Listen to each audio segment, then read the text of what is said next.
Hello everyone, thanks for watching Wilson County Television. I'm Barry Tatum. Governor Lee has lifted more restrictions on the stay-at-home orders.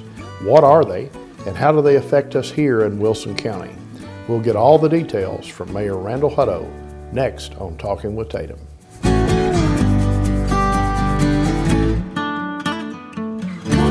Mayor Hutto, thank you for joining us again on Talking with Tatum to give us an update about Wilson County's recovery and mitigation efforts with the virus. But first of all, I want to thank you for taking time out of your day to be with us and to update our citizens. And I guess I want to start this off a little bit different. How was your day today? What's a typical day like during all of this? You know, I do appreciate you coming and having this conversation with me. And it really, for me, as I've said every time we've probably done the show, it's a lot easier talking with you than it is just trying to read a speech to a bunch of folks, and puts a little more personality with it. So thanks for taking your time to do this. I know you have a good following, and the days, you know, they just kind of run together lately. But you know, started out today. Commissioner Diane Weathers she finally got out of the house for the first time, brought a bunch of donuts there. So we surprised everybody and gave those out, and then MJ had me on the radio, WANT, for a live segment there, and then we had a Zoom meeting for the Breakfast Rotary Clubs that was set up by Suzanne Bone, where me and Mayor Ash talked to those folks. And then I had another Zoom meeting where Mark Hinsley and Melanie Minter and Becky Dungy from the Watertown Chamber had got a group of people together to talk about something that we'll talk about a little bit later. So, you know, hadn't left the office, but talked to a bunch of people electronically, and so it's been a full day. Well, Lisa, now with you. Well, I appreciate it again. Like I said, it's to give some information, and I appreciate the kind words you said about the conversational tone. When you have all of these meetings from different aspects, different people from around the county, that's probably an opportunity for you to kind of take the pulse of the county, gather some information about needs or concerns that maybe haven't come up somewhere else, is it not? It is, and a lot of those folks, you know, have different questions, things they've heard here or there, and they want to know what the truth is, of course. And then they do have a lot of input that we take and use from time to time, or maybe the way we've said something, the way we've got some information out, they received it the wrong way, which tells, hey, we need to go back and rethink how we're saying that. But there are a lot of good information that comes from our citizens, and so we always appreciate that. And it's been good to communicate to people. You know, as we go through this time of uncertainty, you know, it is good to hear just people talking through it. It doesn't make it sometimes any better, but at least, you know, you kind of get off that edge a little bit of saying, well, okay, we're all in this together, as that word keeps continuing to pop up. But you hear people's perspectives on it, and it's been good. Well, it's always better or easier to deal with, I think, when you realize that you aren't alone. That's right. That you've got some company, even in circumstances like this. Well, the last few shows that we've talked about, we've led off with about the tornado recovery from March 3rd. And that should be getting close to wrapping up. I know May 1st was kind of a target date we had talked about before. Where are we on that? Well, I think the things that are important to know right now, that anybody you know out there that needs help of any kind, paying a light bill, taking care of some furniture, whatever it may be, recoverwilson.com, recoverwilson.com. It has a portal on there where you can go in and fill out anything that you may need or want, and those people will try to answer that request for you. Probably the second thing is May 4th, which is Monday, is the last day for you to sign up with FEMA. Again, I just ask everybody to sign up whether they think you will need them or not. Go ahead and get registered in case you do need them down the road. So that date is coming pretty close to us on Monday. I will say that we have a contractor now picking up the C&D or the white goods out of the home. We've been around in the county and got the vegetation, or at least a lot of it. And so he's now making his round. Started probably Tuesday at lunch, going around and picking that up. And probably the thing that's important for people to know is he's only going to reach off the side of the road, the right of way, as far as his arm will reach. And it may be a lot more there than that. So you'll see him leave and he's taking everything out of the right of way, but you've still got stuff in your front yard. So it's going to be up to you to find somebody to help you push it out in the right of way, so when he makes his second trip, and he will make a second trip, that they can pick that up as well. They can't get in the right of ways or get off in the yard simply because there may be water lines, gas lines, sewer lines. They can't take that liability to do that, just like our road commission couldn't. And when is that second phase, that second pass through, when's he expected to be finished? You know, we're hoping to do this in about 10 or 15 days, so it's not going to be long. So I encourage people, the weekend is supposed to be decently nice, and so if they've come by your place one time, as quick as you can get that pushed out there, the better off we're going to be. And you know, if you felt like he's made a swap and he hadn't been by again the second time, give our office a call. We'll definitely get in touch with you and make sure that he's got your address down there. But that's going to be important for people to know, because I can see them right now walking out, you know, the day after they've gone by and so they left half the stuff here, you know, right. But he can't get off. So that's important. If you hear of anybody talking about that, just ask them. They can find some people to push that out. You know, a lot of the yards are in bad shape, and again, that's not our people. Our people have to stay on the road to be able to do that. So that would have been whoever was out there helping you during the time, and I'm sure people will take care of that. But that's probably the biggest concern. Mountain Jewett has their own contractor. So if you live in the city limits of Mountain Jewett and you haven't had yours picked up and need to, call Mountain Jewett City Hall. Same thing for Lebanon. Lebanon did not hire a contractor. Lee Clark and his group have done that in-house. And so, but again, if you've got a place in Lebanon and you have still got some debris out front, it's not going to cost Lebanon City Hall to make that happen for you as well. But that's pretty much I think what we've got on that, and continue to say to anybody that has any issues or questions, don't hesitate to call our office, 615-444-1383, and we'll try to steer you in the best way we can with the tornado response. Well, that's some good information. The FEMA application that you said the deadline is May 4th, is that something that you apply for online? Yes, sir. Okay. It is. Or you can call our office if you'd like to call them directly, and we can give you the number. Right. I don't have that one off the top of my head right now, but we do have that 24/7 number ready if you just want to call and don't want to fool with going online. So County Mayor's Office, 615-444-1383. Yes, sir. That's the go-to. That's it. Moving on to the virus issues. Of course, Governor Lee mandated a quarantine or stay-in-place order, several orders across the state that have affected hundreds of thousands, if not millions of people. I guess every home, every household, every community has been affected in some way. But we're starting to see that that's being modified and lifted and allow us to get back to some semblance of normalcy. And you've also issued some directives to that as well on the local government side, county government. If you could just give us a kind of a overview of Yes. where we are and where we're hoping to be, say, in a week or 10 days when we do another one of these. And not to be redundant, but I think I do want to, again, in case you're listening for the first time here, that our folks are, you know, 6 counties in the state of Tennessee, Hamilton, Knox, Shelby, and Davidson County, Madison and Sullivan, all own their own health departments. And so therefore their mayor directs those health departments on what they can and can't do. So people will call in and say, why can't you do what Mayor Cooper's doing in Nashville? Well, we can't do that because we don't own our own health department. The other 89 counties outside of those 6 are controlled by Governor Lee's orders because the state runs our health department. And they've been doing a tremendous job. I'll have to say that. Tim Defender and his team at the health department here at Wilson County has done a tremendous job. But that's the orders that we go by. And so Governor Lee, of course, has lightened the load a little bit recently. And just to hear some of his thinking on this, he knew there were 170,000 employees that work in the restaurant business, so that's why he opened those up on Monday. He opened the retailers up on Wednesday. That's another 150,000 workers. And his idea there was, let's get people back to work. Let's get them out there going. Still going with the safety precautions that need to be done, but that was his idea on that thought process. Now on Friday, our gymnasiums are going to be open back again, those that want to open up. And the same way with the restaurant and retail. Not everybody opened back up and took the Tennessee Challenge or Tennessee Pledge and said, we're going to do these things and open back up.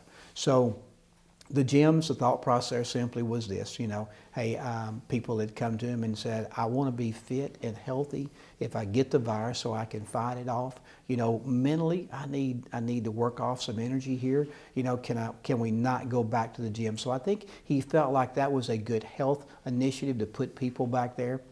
No question he got called in, you know, I mean, I can go to the gym, but I can't get my hair cut, my nails fixed and that. And so right on the tail end of that, we got the order that said that he's fixing to address those. May the 6th is going to be Wednesday, where he's turned those personal items loose, like hair salons, nail salons, massage parlors. Those things will be back on May the 6th, as well as dentistry. So you'll see those open, but that's kind of the phase-in program that we've got. He did make some direction. As of today, April 30th, ends the last executive order, and there were some things that are still prohibited. He still wants us to do less than 10 at social gatherings, but he did say social gatherings now really didn't concern weddings, funerals, and worship. Now, they've always been able to happen, weddings, funerals, and worships, but the problem is that you got more than 10 people together at one time, and they were considered in the social gatherings.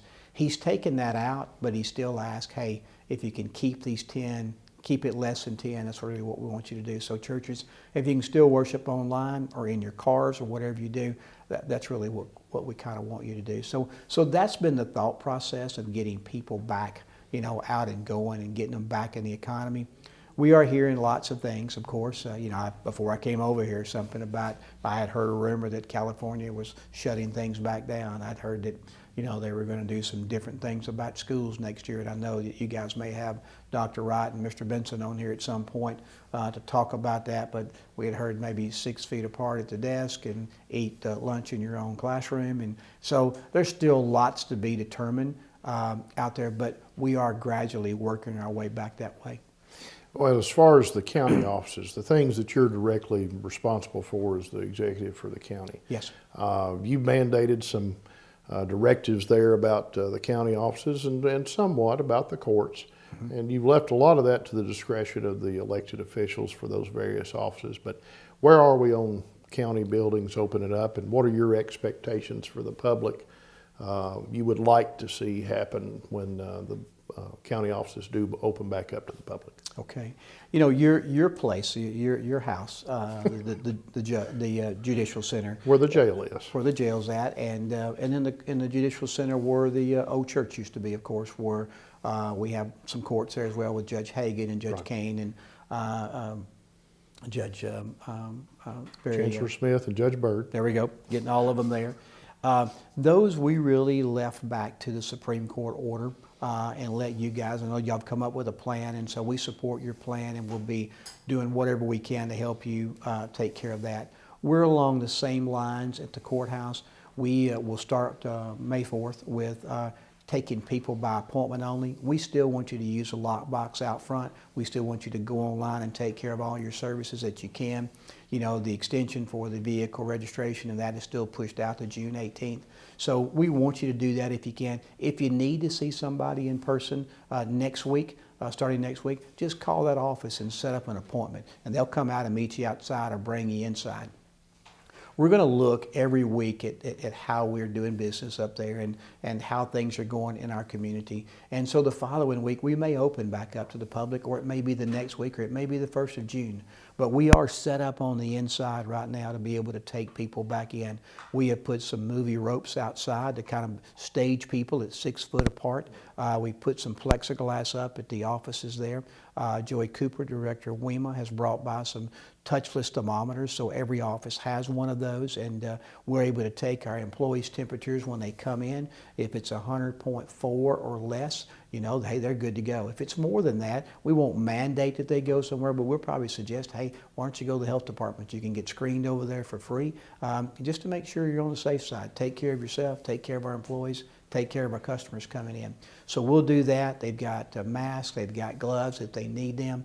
So we've done a lot of precautions to be ready to turn the public back in. We'll only let people come in the front doors. We've closed off the side doors. Of course, we have Officer Bueller there in the front to kind of help us, but he'll have a box of masks. We're going to ask our customers when they come in, wear a mask if you can. We prefer that. If you don't have one and want one, we've got one for you.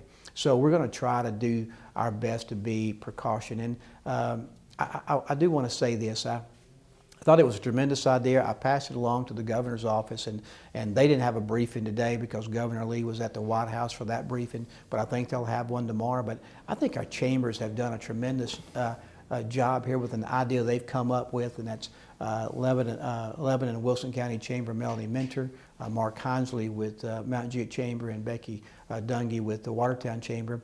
They have decided that if you're a retail business or a restaurant business of any kind, don't have to be a chamber member, and you've taken the Tennessee Pledge, meaning you're going to do these things to open up what Governor Lee has asked, we're going to come around and put a blue ribbon on your door. Now, number one, that lets people know that that business has taken the extra precautions it's taken to take the Tennessee Pledge, and they've gone above and beyond.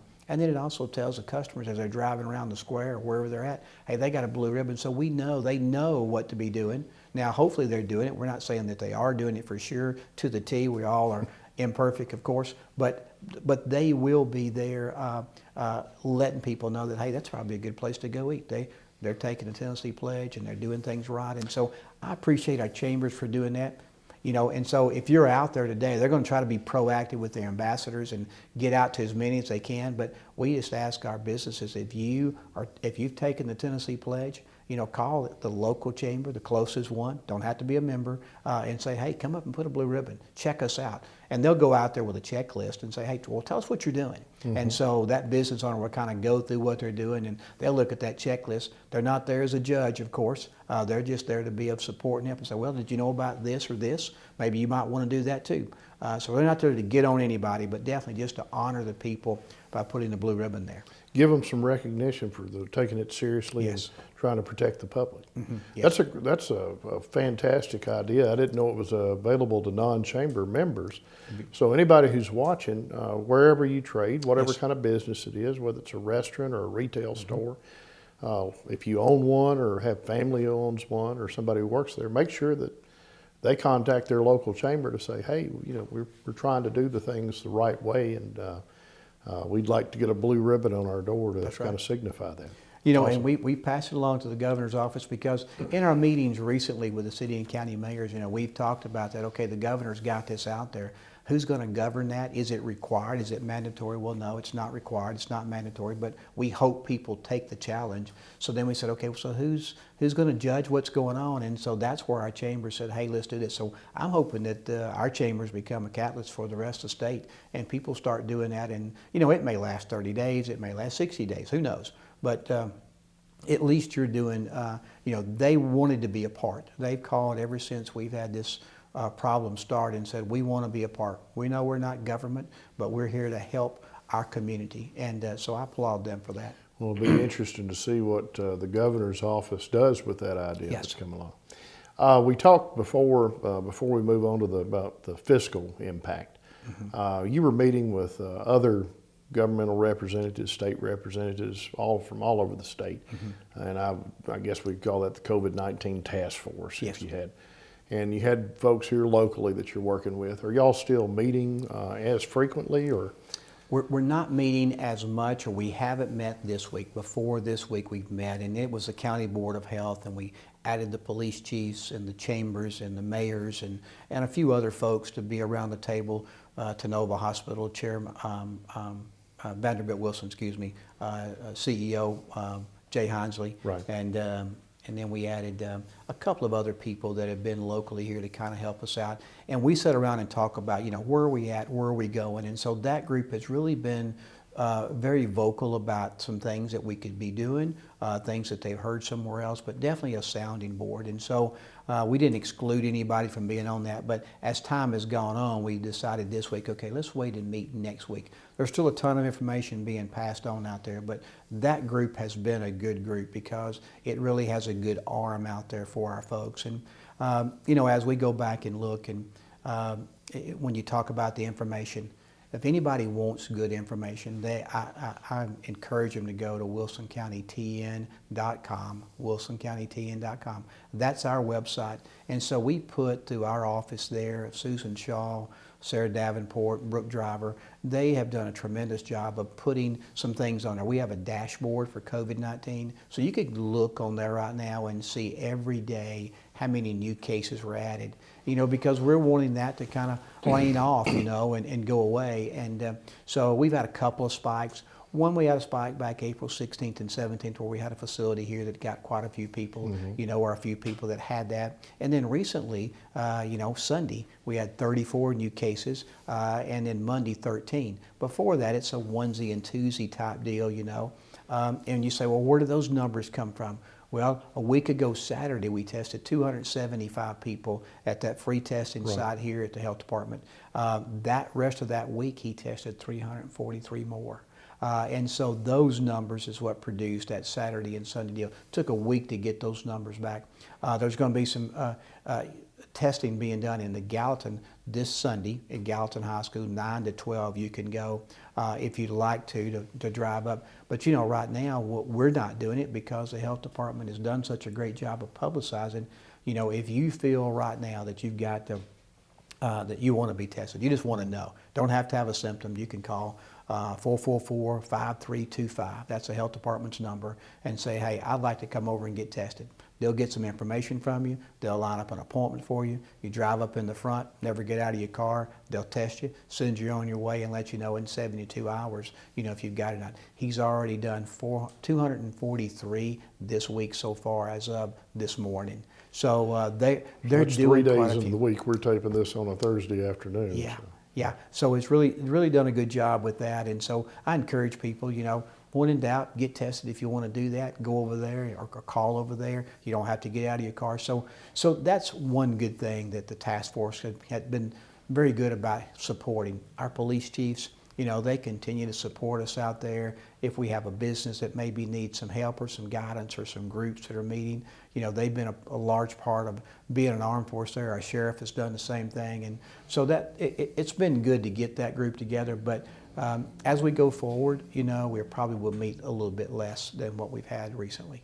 Are there any plans to do another Saturday mass drive-in in Wilson County?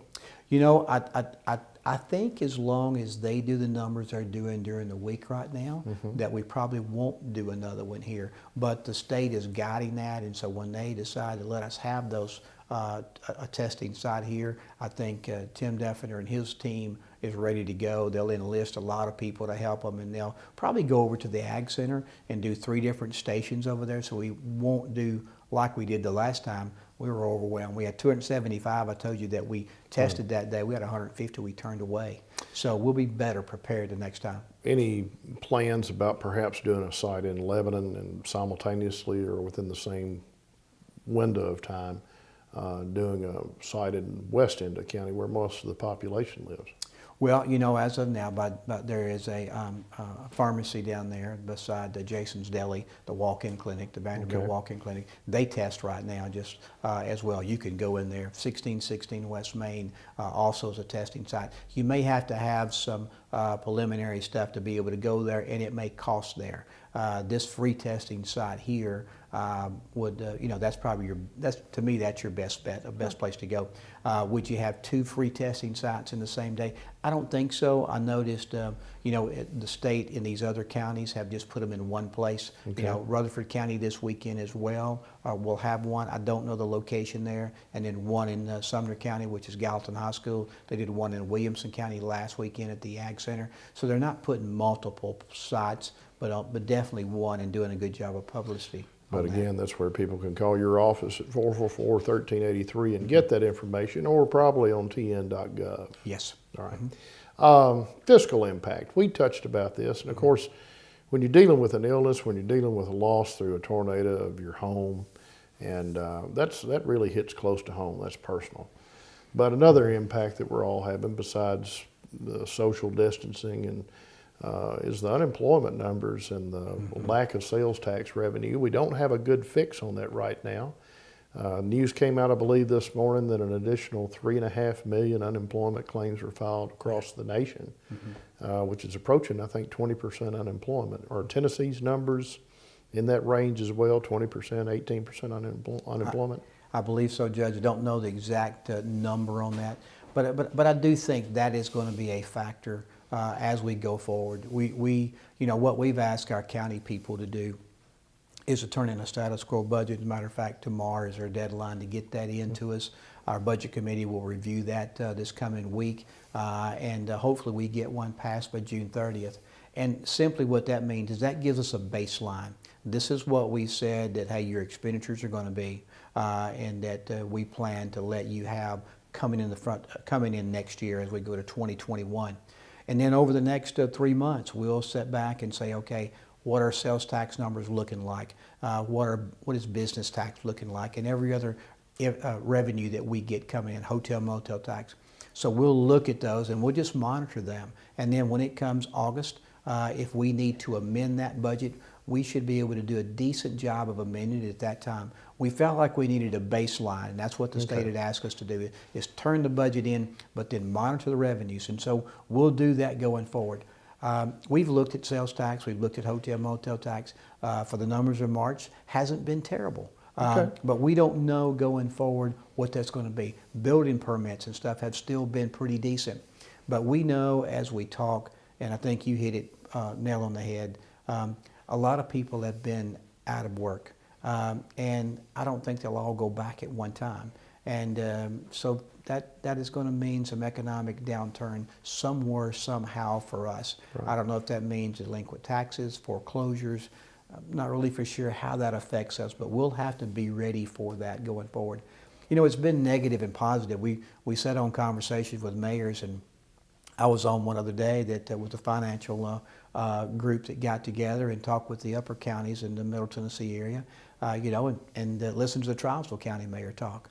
And he said their sales tax is up, and you're thinking, go figure, how's that happen? Well, because their people are not traveling.